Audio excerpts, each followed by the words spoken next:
로마서는 굉장히 논리적이죠. 논리적인 것을 이해할 때는 전체를 읽고 딱 한 문장으로 또 한 단어로 요약할 수 있다면 그 본문을 잘 이해했다고 볼 수 있습니다. 오늘 저희가 13절까지 읽었는데요. 오늘 본문은 무엇에 관한 이야기를 하고 있죠? 율법. 예, 딱 한 단어, 율법입니다. 율법.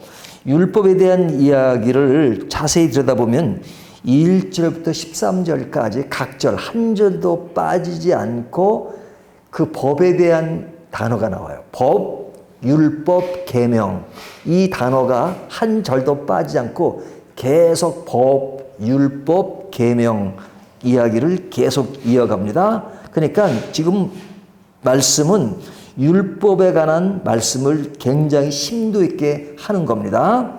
자, 그러면 로마서 7장에 들어와서 율법 이야기를 이렇게 많이 하는 이유가 무엇일까? 그 이유를 생각해야 되겠죠.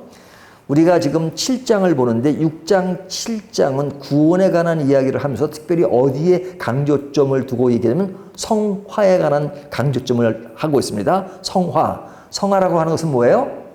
거룩하고 흠없이 되어지는 과정. 그러니까 사람이 이렇게 아주 뭐랄까 하나님 앞에 경건해지는 그런 모습을 이야기하고 있죠. 그래서 성화라 그럽니다. 성화 전에 무엇을 이야기했죠?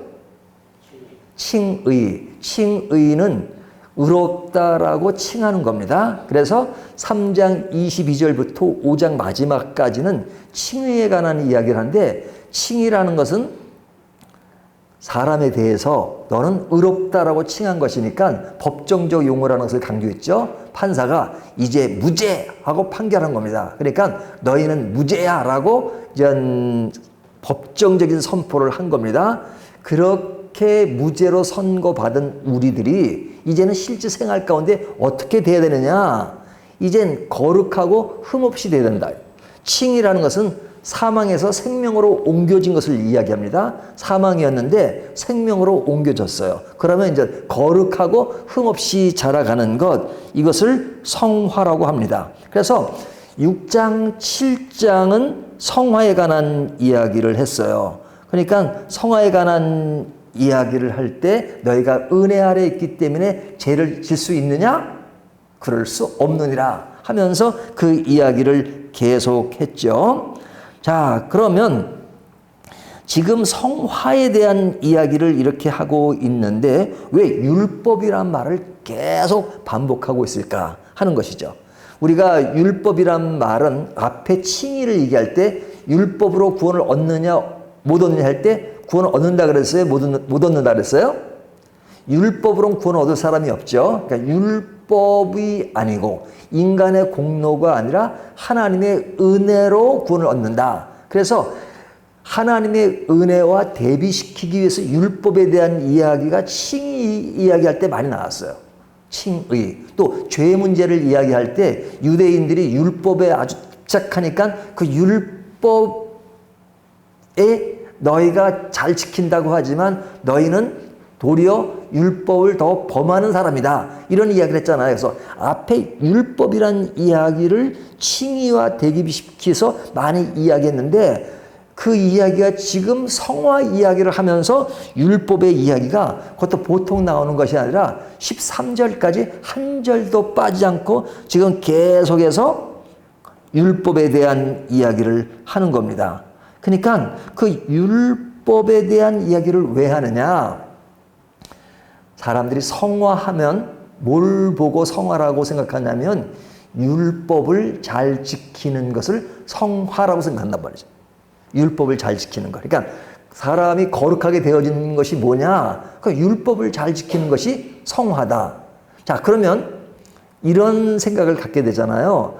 칭의를 설명할 때 율법의 중요성을 이야기했어요. 율법은 죄를 깨닫게 하는 것이니까. 근데 율법으로는 구원을 못 얻어요. 근데 이제 우리는 이제 의롭다로 칭함을 받고 성화 단계로 왔어요. 성화 단계로 오니까 그 성화가 뭐냐? 율법을 잘 지키는 것이다. 그러면 성화 단계에서 율법을 잘 못 지키면 어떻게 되는 겁니까? 그 율법으로 우리의 구원, 성화된 것을 다시 한번 평가하는 기준이 된다 그러면 그 기준이 율법이라 그러면 그 율법을 못 지켰을 때 그때는 어떻게 돼요? 성화 단계가 아니다. 그러니까 구원이 없다라고 말한다면 가정입니다. 말한다면 결국은 율법으로 구원을 얻는 격이 되는 거죠. 율법으로 구원을 얻고 율법을 못 지키면 구원이 안 된다는 이야기가 되잖아요. 자, 지금 제가 이게 논리적인 이야기를 하다 보니까 좀 복잡해지는데 칭의 단계에서 율법은 죄를 깨닫게 하는 겁니다. 그러면 율법은 우리들과 별개의 문제예요. 그러니까 우리는 율법의 종이 아니에요.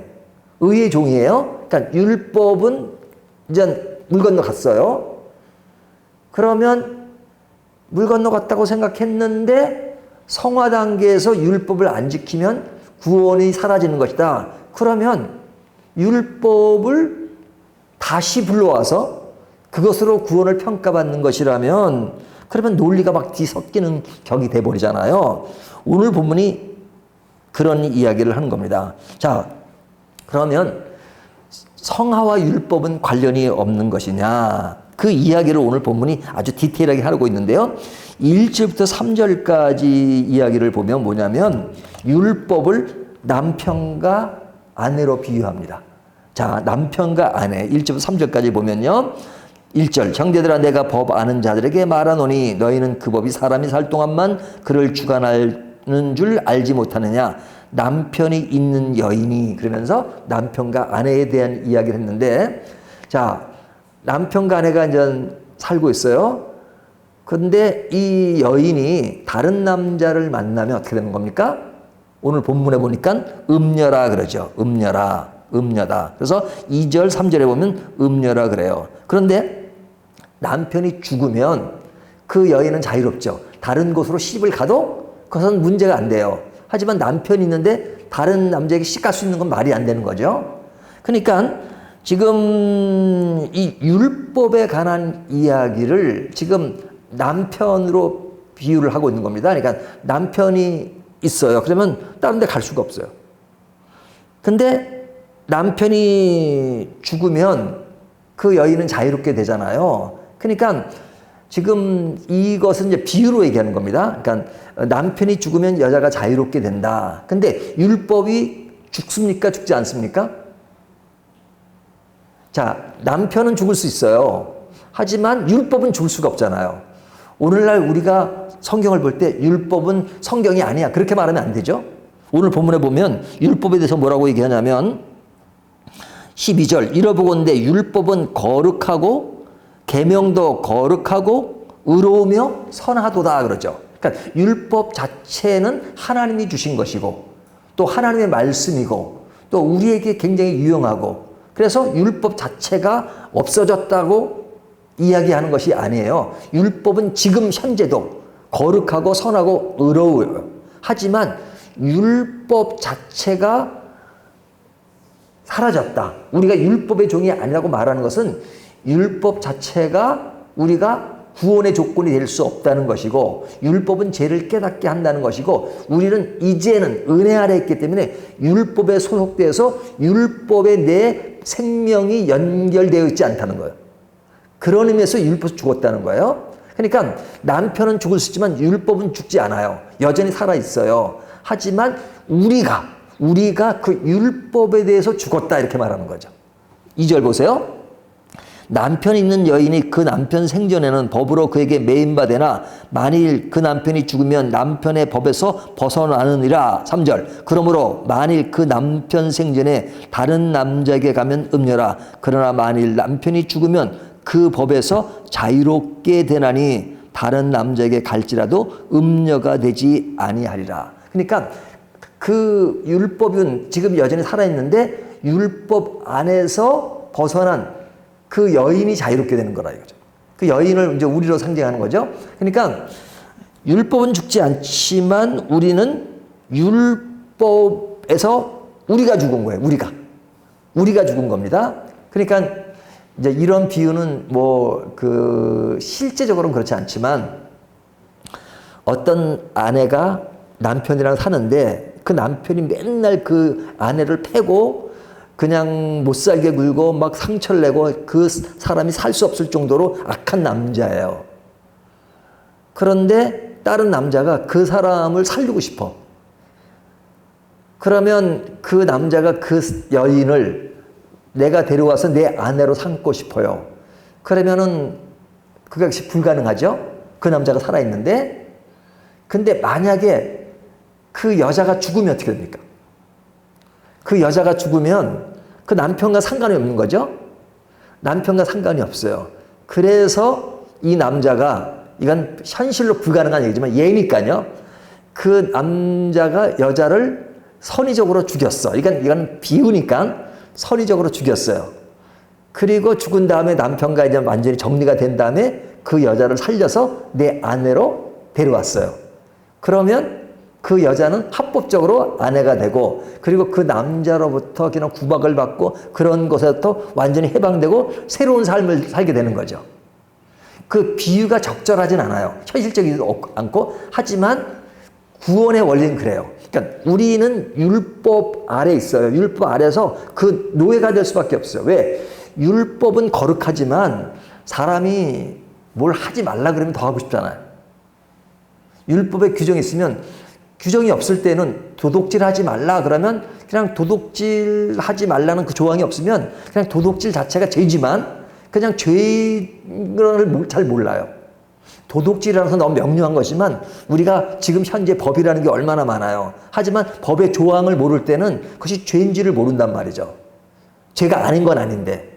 하지만 조항이 있기 때문에 내가 죄인 것을 깨달아요. 그리고 그것에 대한 어떤 구속을 받게 돼요. 그리고 또 심리적으로 뭘 하지 말라고 그러면 자꾸 하고 싶어요. 여기는 절대 들어가지 마세요. 그러면 자꾸 들어가고 싶어 하잖아요. 그런 것처럼 어떤 율법에서 이제 그 죽은 우리다. 구원이라고 하는 것은 율법에서 우리가 죽은 것이다. 그 죽은 우리가 이제는 율법의 자녀가 아니고 율법의 종이 아니라 어디로 갔어요? 그리스도에게 간 거죠. 그리스도에 갔고 그리스도의 은혜로 말미암아 우리는 이제는 율법의 노예가 아니고 종이 아니라 그리스도의 종으로서 그리스도 은혜 아래서 새로운 삶을 영위해 나가는 거죠. 새로운 삶이 주어졌다. 그죠? 그래서 율법에서 벗어났다는 걸 강조하잖아. 6절. 이제는 우리가 얽매였던 것에서 내 죽었으므로 율법에서 벗어났으니. 자, 이것이 분명합니다. 은혜 아래 있는 사람은 율법에서 벗어났어요? 안 났어요? 벗어났어요. 너무 명료해요. 그러니까 우리는 율법을 지키는 자가 아니에요. 율법에서 벗어나야 돼요. 벗어나야 돼요. 우리가 율법 조항에 막 하는 거 아니에요. 그 다음에 이어지는 이러므로 우리가 영의 새로운 것으로 섬길 것이요 율법의 조문에 묵은 것으로 아니할지니라. 율법에 대해서 죽었고 이제는 새로운 영의 지배를 받는다 하는 거죠. 새로운 영의 지배를 받기 때문에 율법의 조문에 묵은 것으로 아니한다라는 것이죠. 그러면 조금 전에도 말씀드렸죠. 율법이 그러면 나쁜 것이냐? 그것은 아니라고 말하는 것이 이제 7절부터 13절까지 이야기예요. 뭐 굳이 뭐 반복되는 얘기니까 또 할 필요 없겠지만 율법 그 자체는 죄가 아니에요. 그리고 율법은 뭐 하는 것이냐? 9절에 보면 죄를 깨닫게 하는 것이다. 그래서 율법 안에 속하면 죽으니까 나에게 속하지 말고 너희가 그리스도에게로 가거라 라고 그리스도에게 가게끔 하는 몽학선생이라는 갈라디아서 표현을 하고 있단 말이죠. 그래서 율법 안에 거하면 죽어요.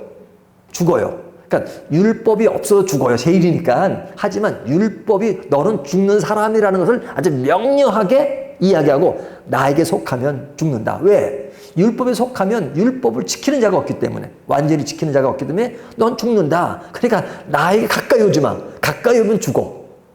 그러니까 나로부터 멀리 떨어져. 그래야 살 길이야. 근데 멀리 떨어진다고 무조건 사는 게 아니라 살 수 있는 길이 있어. 그것은 바로 그리스도에게 가는 것이다 하는 겁니다. 그러면 이제 그리스도에로 왔어요. 율법에서 죽고 우리가 그리스도에게로 왔어요.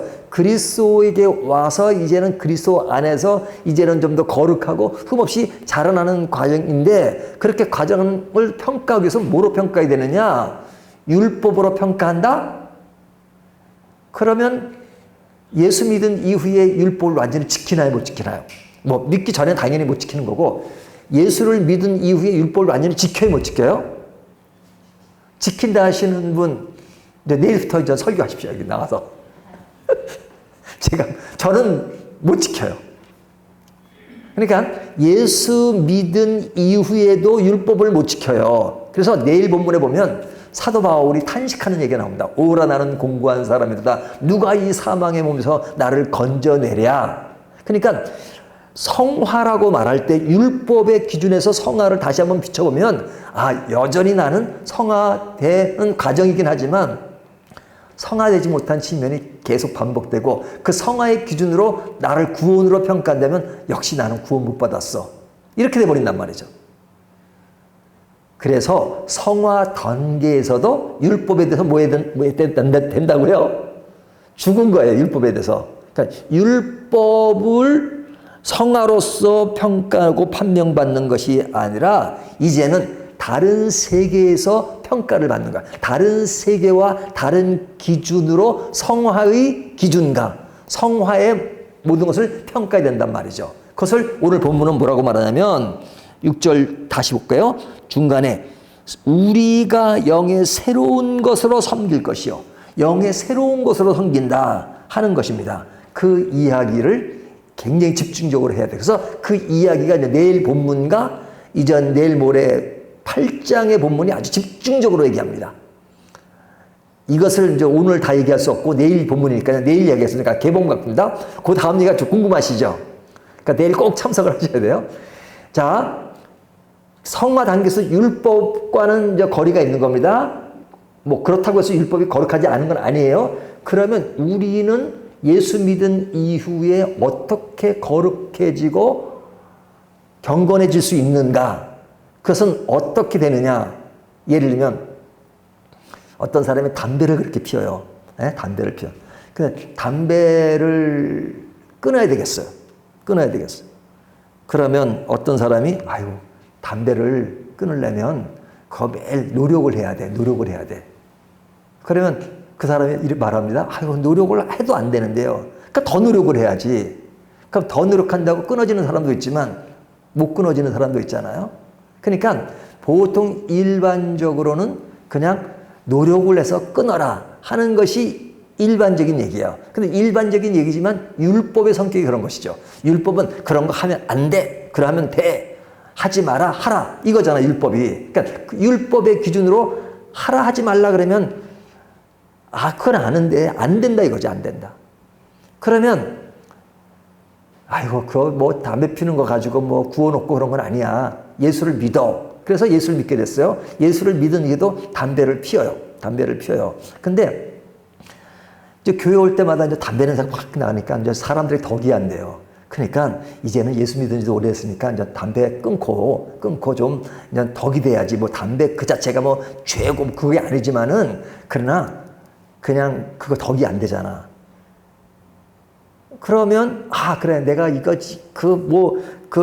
좋은 것도 아닌데 그걸 피워가지고 덕도 안 되고 그래서 이제 이거를 끊으려고 하는데 그리고 예수를 잘 믿어요. 근데도 안 돼. 그러면 성경은 그거 안 되는 건 어쩔 수가 없다 이렇게 말할까요? 그렇게 될 수 있는 방법을 이야기해요. 성화 단계에서 그 이야기를 내일 하겠다 이거죠. 내일 어떻게 우리는 성화되고 거룩화되는 것이 뭐냐? 힌트를 주면 새로운 영의 지배를 받는다 하는 것이 이제 그 다음 이야기예요. 자, 오늘 중요한 핵심은 뭐냐?